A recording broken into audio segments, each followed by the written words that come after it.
სხვას მხოლოდ მაშინ ვიღებ, თუ კი ის ჩვენს პირად სივრცეს საფრთხეს არ უქმნის, ან ჩვენს პირად ბედნიერებას რამეში წაადგება. ეჭვგარეშეა ეს იმის პირდაპირი შედეგია, რასაც თეოლოგიურ ენაზე ადამიანის დაცემას ვუწოდებთ. ჩვენი არსებობის საძირკველშივე ჩადებულია პათოლოგია, რომელიც მემკვიდრეობით გვერგო დაბადებიდან და მას სხვისი შიში ჰქვია. ეს პირველ ადამიანის მიერ უმთავრესი სხვის თვითშემოქმედის უარყოფის შედეგია. ღვთის წინაშე აჯანყებულმა დემონურმა ძალებმა იგივე ჩაიდინეს. ესე იგი, ღმერთია ეგ უმთავრესი სხვის ეპითეტით იყო მოხსენებული. ეპითეტით ან განსაზღვრებით. ცოდვის არსი სხვის შიშია. ეს კი ამგვარი უარყოფის ნაწილია. როგორც კი სხვისი უარყოფით და არა მისი მიღებით თვითდამკვიდრების პროცესი დასრულებულია და ეს ის არის, რაც ადამა თავისუფლების გზაზე აირჩია, სხვას მხოლოდ იზღა რჩება გვექცეს მტრად, რომელიც გვემუქრება და ეს ბუნებრივი გარდაუვალი პროცესია. ესე იგი, როგორც კი საკუთარი თავის დამკვიდრებას სხვისი უარყოფით ვიწყებ, რა თქმა უნდა, სხვა ხდება ჩემთვის მტერი და მემუქრება მე. ღმერთთან შერიგება სხვასთან შერიგების აუცილებელი წინაპირობაა. სხვასთან ბრჭყალებში, ეს სხვა რომ არ იყოს ესეთი მტრული ჩემთვის, არა?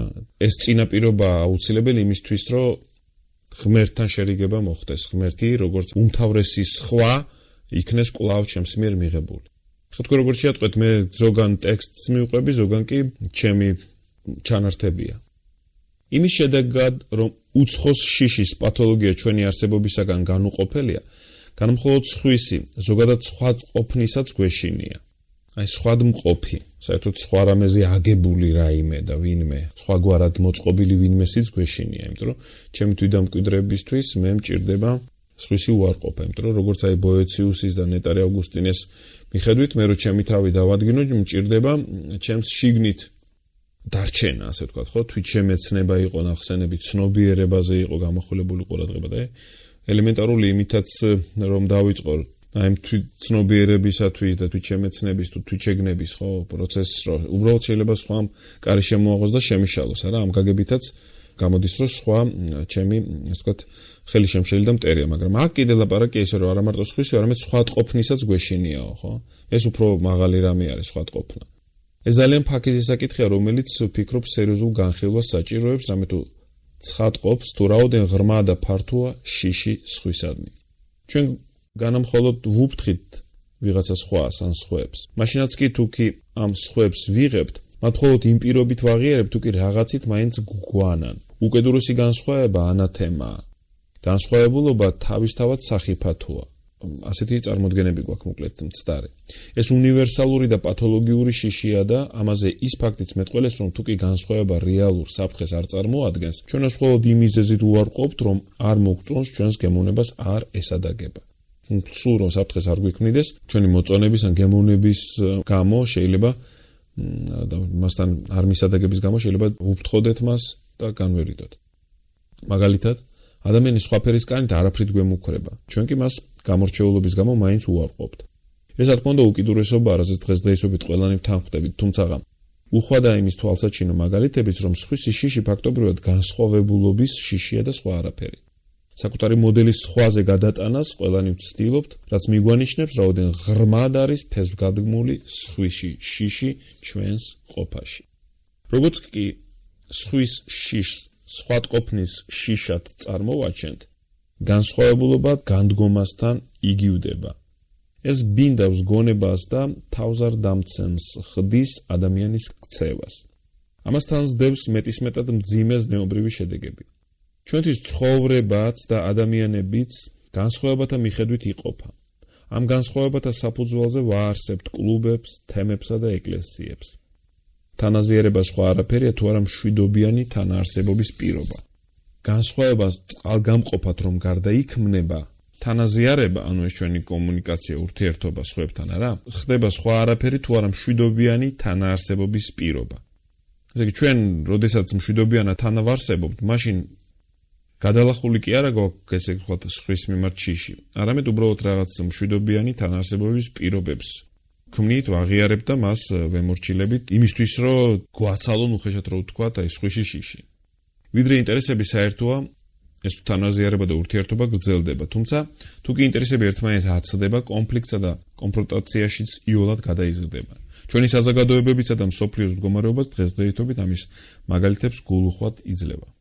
განსხვავებისა და განხეთქილების აღრევა, რომ მორალური პრობლემა ყოფილიყო, ამას ეთიკა მოაგვარებდა, მაგრამ ეს ასე არ არის.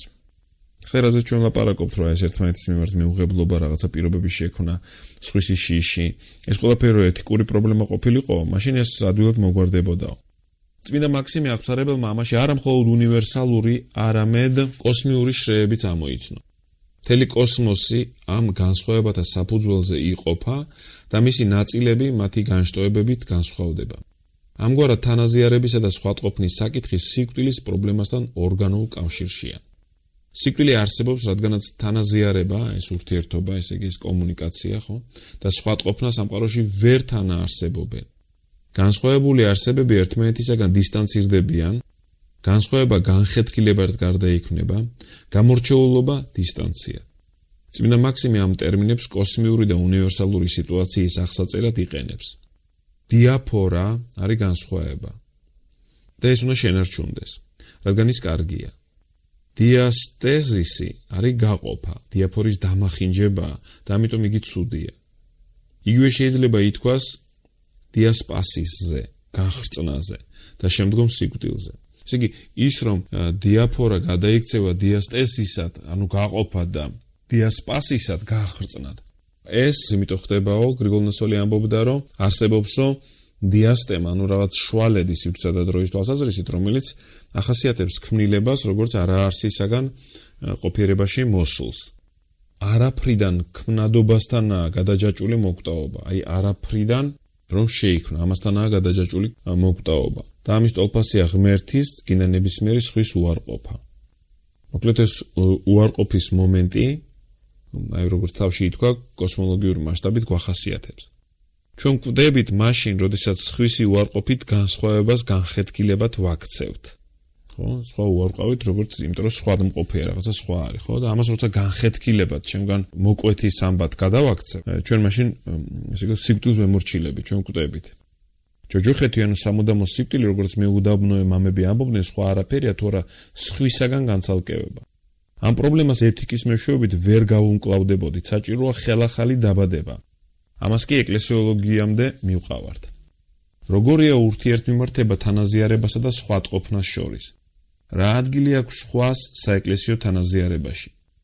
ეკლესია ისტორიის, შესაბამისად კი დაცემული ყოფიერების წიაღში არსებული თემია. ეკლესია გაჩნდა უკვე დაცემულ სამყაროში. ჩვენს კულტურაში თანაზიარებისა და სხვატყოფნის მორიგების სირთულეებთან დაკავშირებული ნებისმიერი დაკვირვება ეკლესიის ცხოვრებასაც ესადაგება. აქვე და შეიძლება მანამდეც უნდა გვეთქვა, რომ როცა ჩვენ სიტყვა თანაზიარებას ვიყენებთ, დედანში ამ წიგნს ჰქვია communion and otherness. Otherness სხვად ყოფნად ვთარგმნეთ, other სხვა და otherness ეს სხვად ყოფნა. რუსული შესაბამისი ტერმინი იქნა გამოყენებული, ჩვენ სვენელს იქნებოდა ეხმაროს ესა ინაკავეს, быть иным, სხვა, иной. ხო, ეს კარგი ესადვილი არის, მაგრამ აი, რაც შეეხება communion-ს, არა, ჩვენ თანაზიარებად ვთარგმნეთ, ესეთი ტერმინი შემოვიტანეთ. Communion, აი, რომ ნახოთ ეტიმოლოგიურად, ეს არის ერთად მოძრაობა, ერთად ცვლილებები, ეს კო არის, ესე ვთქვათ, ერთად და ეს მეი არის ცვლილება, სვლა, მოძრაობა. აი, ერთად სვლა. ამიტომ თანაზიარება ის მოზიარია შენი, ხო? ერთად ხდება ეს ყველაფერი, ხო? ერთბედქვეშა ვართ, ახლობთ რაღაც ეგეთი რამეა. ხო, აი communion-ს ვთარგმნით ჩვენ თანაზიარებად, როცა კი ეს გვხვდება ჩვენ ეს სიტყვა. და უკეთესი ვარიანტი თუ ექნება ვინმეს, შეუძლია მე კომენტარებში შემოგთავაზოს. ცოდვა როგორც სხვატყოფნის შიში და უარყოფა ეკლესიის ცხოვრებაში განცდილი რეალობაა. ეკლესია ცოდულთა საკრებულო და ცოდვის, ანუ არსებათა სიკვდილის თანაზიარების გაწყვეტისა და საბოლოო დიასტასისის ონტოლოგიურ კოსმიური განზომილების წილხვედრია. თუმცა ჩვენ გვჯერა ეკლესია თავისი არსით წმინდა და უმანკოა. ამ თვალსაზრისით მართლმადიდებელი ღვთისმეტყველები სხვა განსაკუთრებით კი პროტესტანტული სამყაროს კონფესიათა წარმომადგენლებისაგან განსხვავდებიან. რას გვაუწყეს ეს თანაზიარებისა და სხვატყოფნის შესახებ, ის რომ ეკლესია ყველაფერ ამაში მონაწილეობს და ამავე დროს რომ წმინდა. აი ამ რაღაც ერთად მოძრაობა, ერთად ჩართულობაში და სხვა ყოფნის შესახებ, ხო? ერთად ჩართულობა შეუძლებელია, მანამდე ჩვენ ვთქვით, რატო არისო ეს ერთად მოძრაობა, ერთი მოძრაობა. იმიტომ რომ თითოეულის შინაარსი უნდა დადგინდეს ავტონომიურად, იზოლირებულად, შიგნით, სადღაცა, ხო, სხვისაგან, სხვა პირიქით ამაში ხელი შემსვლელია, თორე ეს ვთქვათ, დამხმარე ნამდვილად არ არის. სხვა არაფერთ არ მჭირდება მე იმისთვის, რომ საკუთარი თავი დავადგინო. ასეა, რაცემული ჩვენი ბუნება და პიროვნულობის ის გაგება დასავლური კულტურის ამდაგვარია, ხო? სხვა შეიძლება უბრალოდ ეთიკური რაღაც ნორმების გამო, შეთანხმებების გამო მივიღო, ვიდრე ის მე, ასე ვთქვათ, არ მიმუქრება, მშვიდობას შემსას არ არღვევს, მაგრამ ეს არ გულისხმობს იმას, რომ სხვა მე ზოგადად მჭირდება, აი, ასე ვთქვათ, იდენტიფიცირებისთვის, საკუთარი თავის გაგებისთვის და ასე შემდეგ. ვაგრძელებ ახლა კითხვას. პირველ რიგში მართლმადიდებელთა ამგვარი პოზიცია გულისხმობს ტრიუმფალიზმისადმი დაპირისპირებას. კერძოდ ეკლესიაში ქრისტიანად ყოფნის არსი სინანულშია. სხვისი უარყოფა ან თუნდაც უბრალო შიში სინანულისკენ გვიბიძგებს და წაგვაქეზებს. სხვის მიმართ რო შიში მაქვს, სხვა არ მჭირდება, ეს გვიბიძგებს ეკლესიაში, ასე ვთქვათ, სინანულისკენ. სინანულისკენ უნდა მიგვიძღოდეს ბუნებაში არსებული ტკივილი და სიკვდილიც კი, რომლის არსებობაც პიროვნულად ჩვენგან არავის გამოუწვევია. სხვას რო ტკივა, ისიც სინანულისკენ უნდა მიბიძგებდეს და სხვისი სიკვდილიცო. ცოდვით დაცემულ ადამიანთან ყველანი წილნაყარნი ვართ. და ამიტომაც სევდაშოქფერის, რადგან ღვთისქმნილების ღმერთთან თანაზიარებაში მოსაყვანად და სიკვდილის დასადრგუნად ხელი მოგვეცარა. ეკლესიაში სიწმინდე წრფელი და ღრმა სინანულის მეოხებით მიიღწევა. ყველაწმინდანი დასტირის უმანკო ქმნილების ტანჯვას. მეორე რაც ეკლესიის სიწმინდის მიმართ მართლმადიდებელთა პოზიციიდან გამომდინარეობს, ის არის, რომ სინანული მხოლოდ მაშინაა ჭეშმარიტი, თუ ეკლესია და მისი წევრები ეკლესიის ჭეშმარიტ ბუნებას აცნობიერებენ. ის რომ შენს გარშემო ხედავ ტკივილს, სიკვდილს, რომელიც ასევე შენს გახასიათებს, ხო? ზეიმის და დიდი სიხარულის საბაბს არ უნდა გაძლევდეს. მეორე რაც არის, ეს არის სინანული. სინანული ისეთი, რომელიც ჭეშმარიტი ეკლესიის ბუნების დამახასიათებელია. ჩვენ საკუთარი არსებობის საზომად რაიმე მოდელი გვჭირდება. რაც უფრო ამაღლებულია მოდელი, სინანული მით უფრო ღრმა. სწორედ ამიტომ გვჭირდება მაქსიმალური ეკლესიოლოგია და მისგან გამომდინარე მაქსიმალური ანთროპოლოგია თუ კოსმოლოგიაც. მაქსიმალურად ზუსტი გაგება ეკლესიაზე, მაქსიმალურად ზუსტი გაგება ადამიანზე, ანუ ანთროპოლოგია და მაქსიმალურად ზუსტი გაგება სამყაროზე. მართლმადიდებლური ეკლესიოლოგია, რომელიც აქცენტს ეკლესიაზე აკეთებს, ტრიუმფალიზმს არ უნდა მიელტუოდეს და არც მიელტვის, არამედ ღრმა თანაგრძნობისა და სინანულისკენ უნდა მიგვიძღოდეს. როგორია ცოცხალი და სრულფოსოვანი თანაზიარებისთვის ესოდენი მაქსიმალური ეკლესიოლოგიის მოდელი, სადვეძიოთ თვით სხვასთან ან ეკლესიის წიაღში არსებულ სხვებთან თანაზიარების მეჩირაღდნე და მეგზური. სამება ღმერთის გარდა არც ეკლესიისა და არც ადამიანისთვის არ არსებობს თანაზიარებასა და სხვა ყოფნას შორის ურთიერთობის რაიმე მოდელი. საკუთარი ჭეშმარიტი ბუნების ერთგულების მოსურნე ეკლესია უნდა შეეცადოს აირეკლოს თანაზიარება და სხვა ყოფნა, რომელიც სამსახოვან ღმერთშია დავანებული. იგივე ითქმის ღვთის ხატად შექმნილ ადამიანზე. თანაზიარებასა და სხვა ყოფნას შორის არსებული მიმართება ღმერთის წიაღში ეკლესიოლოგიისა, ანუ ანთროპოლოგიისათვის თავისთავად არის ნიმუში. რაც გვასწავლის თანაზიარებისა და სხვა ყოფნის შესახებ სამების დოგმატი, პირველ რიგში სამების დოქტრინიდან გამომდინარეობს, რომ სხვა ყოფნა ერთობის შემადგენელია და არა შედეგი. ღმერთი არ არის ჯერ ერთი და შემდეგ სამი, არამედ ერთდროულად ერთიცაა და სამიც. მისი ერთობა და ერთიანობა, როგორც წმინდა ავგუსტინე და სხვა დასავლელი თეოლოგები ამტკიცებდნენ, გამყარებულია არა მხოლოდ არსთა ერთიანობით, ღვთაებრივ არსთა, ხო? მამის ძის და სულწმინდის ღვთაებრივ არსთა, არამედ მონარქიით მამისა, არამედ იმით, რომ მამა არის პირველ წყარო, მონოს არხოს, მონოს ერთი, არხეს წყარო, მამის მონარქიით, რომელიც თავადაც სამების ერთ-ერთი წევრია. ეს ასევე გამოიხატება იმ ურღვევ კოინონიაში, რომელიც სამ პირ შორის არსებობს, რაც იმას ნიშნავს, რომ სხვა ყოფნა საფრთხე კი არ არის, არამედ მისი აუცილებელი წინაპირობაა.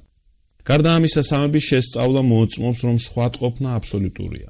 მამაძე და სულიწმინდა სრულებით განსხვავებულნი, ანუ დიაფორულები, თუ შეიძლება ასე ითქვას, ალბათ, განსხვავებულნი არიან და დანარჩენ ორთა მათგან ერთიც არ არის შერეული. მესამე რაც უნდა ითქვას. მესამე და ყველაზე მნიშვნელოვანი ის არის, რომ სხვა ყოფნა მორალური ან ფსიქოლოგიური კი არ არის, არამედ ონტოლოგიურია. ჩვენ ვერ ვიტყვით როგორია ცალკეული პირი, შეგვიძლია მხოლოდ ვიმჟღავნოთ თუ ვინ არის ის. სამამბების თითოეული წევრი განსხვავდება არა ბუნებისმიერი თვისებებით, ამგვარი თვისებები სამივე პირის საერთო აქვს, არამედ იმით თუ როგორ ავლენს საკუთარ ვინაობას. საბოლოოდ ურთიერთობის გარეშე სხვადყოფნა წარმოუდგენელია. ღმერთში თანაზიარების რაღაც გვარობაა, ხო, რაღაცნაირი სახეა თანაზიარების, ხო? საბოლოოდ ურთიერთობის გარეშე სხვადყოფნა წარმოუდგენელია. მამაძე და სულიწმინდა სახელებია, რომლებიც ურთიერთობაზე მიანიშნებენ. ერთი პირიც ვერ იქნება სხვისგან განსხვავებული, თუ ამ სხვასთან ურთიერთობაში არ არის. თანაზიარება სხვადყოფნას კი არ ემუქრება, არამედ წარმოქმნის მას.